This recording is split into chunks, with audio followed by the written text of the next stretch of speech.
Students, welcome to chemistry class. आज हम लोग केमिस्ट्री की बहुत इंपॉर्टेंट टॉपिक जो बार बार एग्जाम्स में पूछा जाता है और चांसेस होते हैं कि जितने भी कॉम्पिटिटिव एग्जाम हो या होम बोर्ड हो उसमें पूछा ही जाता है। ठीक है, तो आज हमारा टॉपिक क्या है? Today's topic is QC and KC. अब आपको लगेगा क्यूसी क्या होता है, केसी क्या होता है, इस सब को हम लोग इसमें डिस्कस करेंगे। मैं आपको बता दूं, क्यूसी जो होता है वो किसी भी रिवर्सिबल रिएक्शन की कभी किसी भी रिवर्सिबल रिएक्शन की कभी भी लिखा जा सकता है। क्या लिखा जा सकता है? तो क्यूसी होता क्या है? प्रोडक्ट और रिएक्टेंट का जो रेशियो होता है उसे हम लोग क्यूसी कहते हैं। ठीक है, और इक्विलिब्रियम कांस्टेंट को हम लोग केसी से दिखाते हैं। तो इक्विलिब्रियम केवल इक्विलिब्रियम स्टेज पे लिखा जाता है। इक्विलिब्रियम कांस्टेंट में केसी जो होता है वो केवल इक्विलिब्रियम स्टेज पे लिखा जाता है। तो हम लोग यहां देख लेते हैं, देखो ये आपका हो गया केसी एंड क्यूसी। केसी मतलब क्या होता है? इक्विलिब्रियम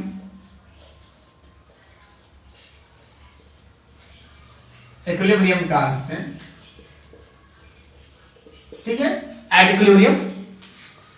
और ये क्या होता है ध्यान देंगे, इसको हम लोग कहते क्या है? Reaction coefficient. Reaction coefficient, reaction coefficient. ठीक है, अब देखिए जैसे मैं एक रिएक्शन लिख रहा हूं उसी के थ्रू हम लोग कोशिश करेंगे चीजें हमें समझ में आ जाए। क्यूसी और केसी ध्यान देंगे।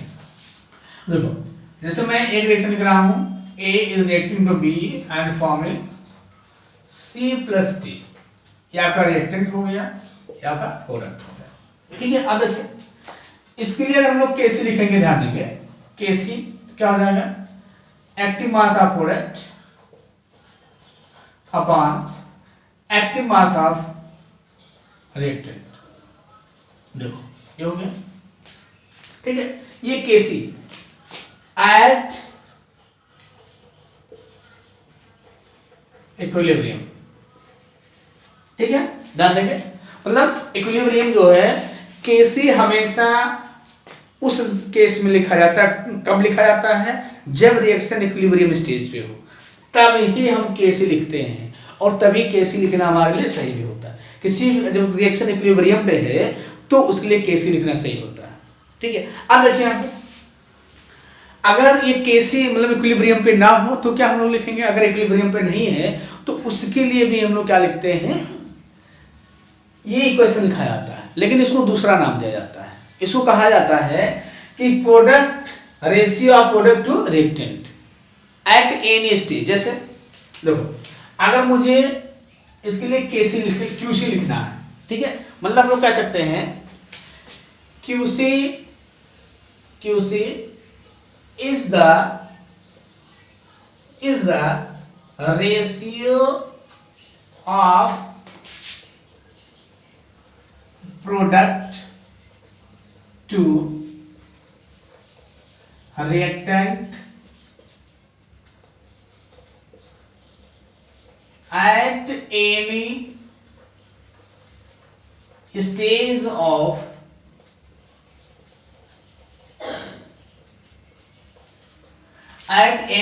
reaction। ध्यान देंगे at any stage of reaction मतलब कि किसी भी समय रिएक्शन के किसी समय जो प्रोडक्ट और रिएक्टेंट का रेशियो होता है उसे हम लोग क्यूसी कहते हैं। ध्यान देंगे, तो अगर इसके लिए मैं क्यूसी लिखूं, ध्यान देना, तो active mass of product QC, ध्यान देना QC is equal to ratio active mass of product upon active mass of reactant. देखो अब यहां पे आपको कंफ्यूज नहीं होना है, मतलब इक्विलिब्रियम स्टेट कब लिखा जाता है? जब रिएक्शन क्या हो? एट इक्विलिब्रियम पे हो। और क्यूसी जो है किसी भी समय, ध्यान देंगे किसी भी समय प्रोडक्ट और रिएक्टेंट का जो रेशियो होता है उसको क्यूसी के टर्म में रिप्रेजेंट किया जाता है। ठीक है, कि मतलब कितना प्रोडक्ट बना और कितना रिएक्टेंट शेष है। तो इसको डिनोट करने के लिए, ठीक है, इसको डिनोट करने के लिए हम लोग QC लिखते हैं। तो यहाँ पे क्वेश्चन बनता है कि क्या ये डिनोट करता है, तो यहाँ हमें ये मिल जाता है कि जो रिएक्टेंट और प्रोडक्ट है अगर वो इक्विलिब्रियम पे नहीं है तो वो किस रेशियो में दूसरे से रिएक्ट किए हैं वो चीज हमें यहाँ पे मिल जाएगा। क्यों? क्योंकि इक्विलिब्रियम स्टेट में हम लोग जानते हैं कि कंसंट्रेशन का चेंज नहीं होता। अब देखिए यहाँ पे QC और KC में रिलेशन क्या है, QC और KC में रिलेशन क्या है।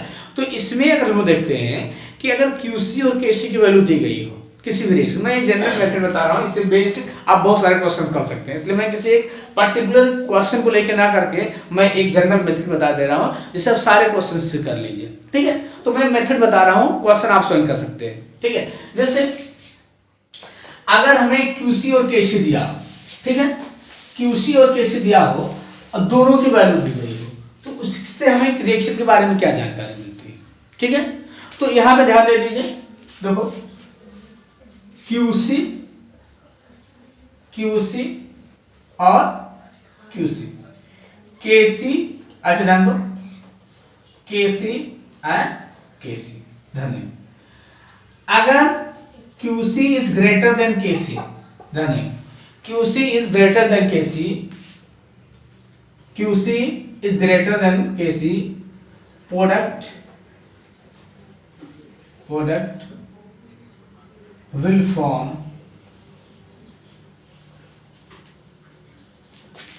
रिएक्टेंट। इसका मतलब क्या होगा, समझ लीजिए ये रिएक्टेंट है, ऐसे है, ये प्रोडक्ट में चेंज हो रहा है, प्रोडक्ट में चेंज हो रहा है, तो इसका मतलब क्या हो जाएगा, अगर QC की वैल्यू क्या है, KC से अधिक है, किसकी वैल्यू, QC की वैल्यू KC से अधिक है, तो क्या हो जाएगा, ये रिएक्शन क्या होगा, कोई भी रिएक्शन हो उसके लिए क्या होगा कि रिएक्शन क्या हो जाएगा, बैकवर्ड डायरेक्शन में मूव करेगा। ठीक, reaction moves in backward direction.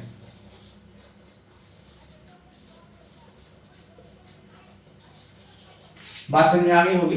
ठीक है, अब देखिए आप इसमें क्या हो जाए, QC is smaller than KC, QC एक ही तरह याद रखिए, QC is smaller than KC। ठीक है, तो इस केस में क्या होगा, देखो reactant will convert into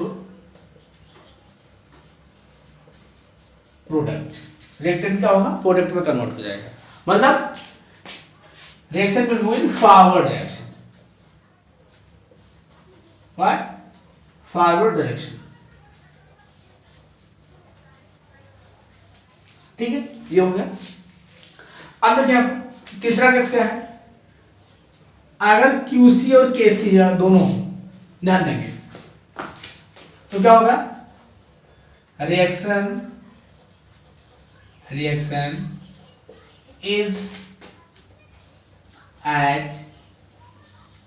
equilibrium।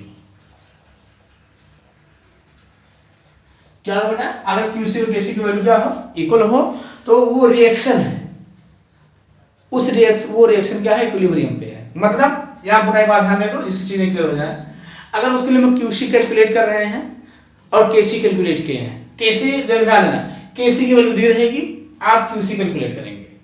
ठीक है, QC की वैल्यू दी रहेगी या KC की वैल्यू दी रहेगी या दोनों की वैल्यू दी गई, तो उस वैल्यू को देख के हम लोग बता देंगे कि रिएक्शन फॉरवर्ड डायरेक्शन में मूव करेगा कि बैकवर्ड डायरेक्शन। अगर QC is greater than KC so it will be forming a reactant, मतलब रिएक्शन बैकवर्ड डायरेक्शन में मूव करेगा। अगर KC is greater than QC, reactant will convert into product, मतलब reaction forward direction में move करेगा। और अगर QC और KC इक्वल हैं तो रिएक्शन कहां पे है, रिएक्शन इज एट इक्विलिब्रियम। तो ये चीज हमको ध्यान रखना है और बड़ा इंपॉर्टेंट टॉपिक है, इससे रिलेटेड क्वेश्चंस आते ही आते हैं। ठीक है, तो ये चीज, ये आपको इतना स्पेशली विशेष याद रखना है। ठीक है, और इससे रिलेटेड क्वेश्चन के लिए ध्यान देंगे, एक थोड़ा सा टॉपिक में और इसमें लूंगा। देखो क्यूसी और केसी दोनों के लिए हम लोग एक्टिव मास यूज करते हैं, ठीक है, एक्टिव मास। तो एक्टिव मास को आपको बताया गया, आपको हमने बताया रखा है कि एक्टिव मास को ऐसे रिप्रेजेंट करते हैं। किसी का भी एक्टिव एक्स मान लीजिए, इससे एक्टिव मास है तो एक्टिव मास को ऐसे रिप्रेजेंट करते हैं। अब एक्टिव मास होता क्या है, यहाँ पे number of moles in A given volume, number of moles in a given volume. तो जैसे मान लीजिए अगर मैं छोटा सा आपको एग्जांपल दूं कि यहाँ ध्यान देना, जैसे अगर यहाँ पे एक्टिव मास मान लीजिए, एक्टिव मास कैसे, जैसे मान लीजिए ये 4 ग्राम H2, नहीं 4 ग्राम H2 and 4 gram of H2 is taken in a 10 liter of container, calculate active mass of H2। तो हमने क्या कहा, देखो एक्टिव मास H2 का कैसे निकालेंगे, देखो N/V होता है और ये क्या होता है, मोल्स होता है, mass upon molar mass, mass upon molar mass upon volume litre, ठीक है। अब देखिए जैसे मान लीजिए हमको 4 ग्राम दिया गया है तो 4 ग्राम हमने लिखा, इसका मोलर मास क्या होता है 2 होता है, वॉल्यूम कितना है 10 लीटर है। तो अगर इसको हम लोग सॉल्व करें तो 4 1/2, ठीक है, या हम लोग एक साथ सॉल्व कर ले 4/2 into डन है into 10, ये हो जाएगा, ठीक है। अब देखिए यहाँ पे ये क्या हो जाएगा 4/20, 4/1/5, अर्थात इसका मोलर मास बेटा थोड़ा सा, इसका एक्टिव मास कितना हो जाएगा 0.2, 0.2 मोल पर लीटर, ठीक है। तो इसका मोलर मास, तो ऐसे हम लोग किसी भी रिएक्शन के लिए molar mass, sorry active mass उसका हम लोग कैलकुलेट कर सकते हैं, ठीक है। तो वीडियो बहुत ही इंपॉर्टेंट है आप लोगों के लिए। फिर मैं इसी का दूसरा पार्ट इसी में दे रहा हूं जिसको आप लोग जरूर देखिए। तो इसी में लोग थोड़ा चीज और देख लेते हैं कि हमने क्यूसी कैसे देखा, लेकिन हमें केसी की अगर वैल्यू दी गई है, किसी सपोज किसी रिएक्शन में केवल केसी की वैल्यू दी गई है, तो उससे हम लोग क्या बता सकते हैं ये ध्यान देंगे, ठीक है। तो अगर केसी की वैल्यू दी गई हमें, उसके हेल्प से हम लोग रिएक्शन के बारे में क्या बता सकते हैं, ठीक है, कि रिएक्शन फॉरवर्ड डायरेक्शन में होगा, रिएक्शन बैकवर्ड डायरेक्शन में होगा या इक्विलिब्रियम पे होगा, ठीक है। तो अगर केसी की वैल्यू ध्यान देना, इसको जरूर आप लोग देख लीजिए, KC value is more than 10 to the power 3 है, ठीक है। KC value is more than 10 to the power 3, KC value is more than 10 to the power 3, तो क्या होगा, it prefers formation of reactant। Suppose करिए ऐसे मैं आपको समझा दे रहा हूं, जैसे A है और B है, ये है C plus D। अब इसमें क्या दे रहा है कि जो Kc की वैल्यू इस रिएक्शन के लिए जो दी गई है वो इतनी ही है या इससे बड़ी है, ठीक है। आप इतना कर लो, इतना हो गया, सपोज करिए इतना एंड 10 to the power 10 कर लो, मतलब इससे बड़ी हो, ठीक है। तो इस केस में हमें रिएक्टेंट जो मिल रहा है उसकी मात्रा ज्यादा होगी, अर्थात रिएक्शन क्या होगा, रिएक्शन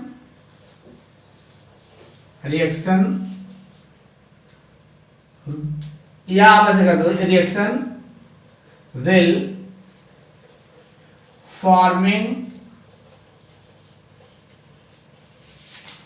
रिएक्टेंट। अब यहां ध्यान देना, ओ आर कर सकते हैं, डिफिकल्ट टू, दो कई टाइप्स से difficult to form product, difficult to form product। बात समझ में आई होगी आप लोग को कि अगर इसकी वैल्यू है रिएक्शन विल फॉर्म होगा बेटा, यहाँ रिएक्शन विल फॉर्म रिएक्टेंट, मतलब अगर ये रिएक्शन है इसके लिए केसी की वैल्यू इससे अधिक है तो ये क्या होगा, ये प्रोडक्ट नहीं बनाएगा, ये क्या होगा, बैकवर्ड डायरेक्शन में मूव जाएगा। हम लोग क्या कर सकते हैं, इट मींस ऐसे कर सकते हैं, इक्विलिब्रियम ऐसे होगा, equilibrium will shift in backward direction,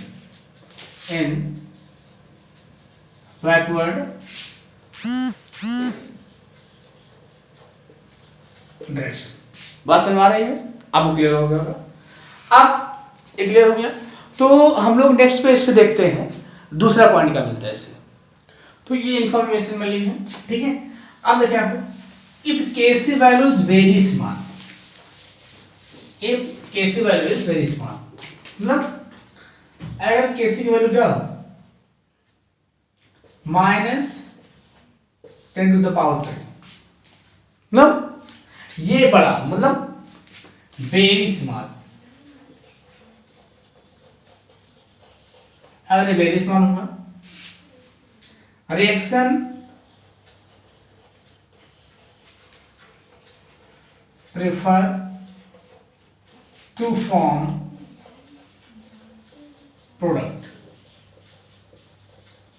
या हम लिख सकते हैं equilibrium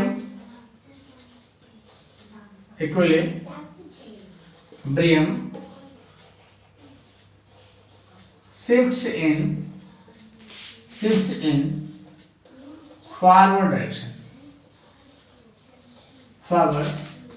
direction,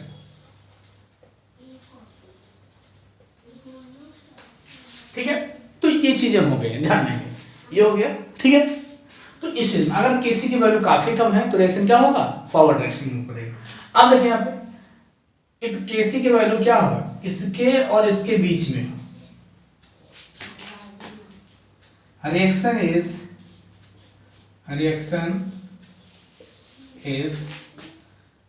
at equilibrium, reaction is at equilibrium, ये चीज आपको ध्यान रखना, रिएक्शन इज एट इक्विलिब्रियम। तो हमको यहाँ पे बहुत सारे चीजें मिल गई, अगर हमें केवल केसी की वैल्यू दी गई हो तो उसको हम लोग कुछ देख के क्वेश्चन के बारे में बता सकते हैं, रिएक्शन के बारे में बता सकते हैं। केसी दी गई है, क्यूसी दी गई है, तो उससे भी हम लोग जो है रिएक्शन के होने या ना होने की प्रोबेबिलिटी बता सकते हैं। और ये बहुत ही इंपॉर्टेंट टॉपिक आप लोगों के लिए, इसलिए इसको आपको वीडियो को अंत तक देखना चाहिए जिससे हम चीजें आसान कर पाए, ठीक है स्टूडेंट। तो और वीडियो को आपको देखना है जो सेट रिलेटेड टॉपिक है तो आप कमेंट करके बता दें, मैं इस टॉपिक पे वीडियो बिल्कुल इजी गोइंग वे में बनाने की कोशिश करूंगा। अगर ये भी डिफिकल्ट लग रहा है तो और इससे इजी भी कर सकता है, ठीक है। तो थैंक यू स्टूडेंट्स।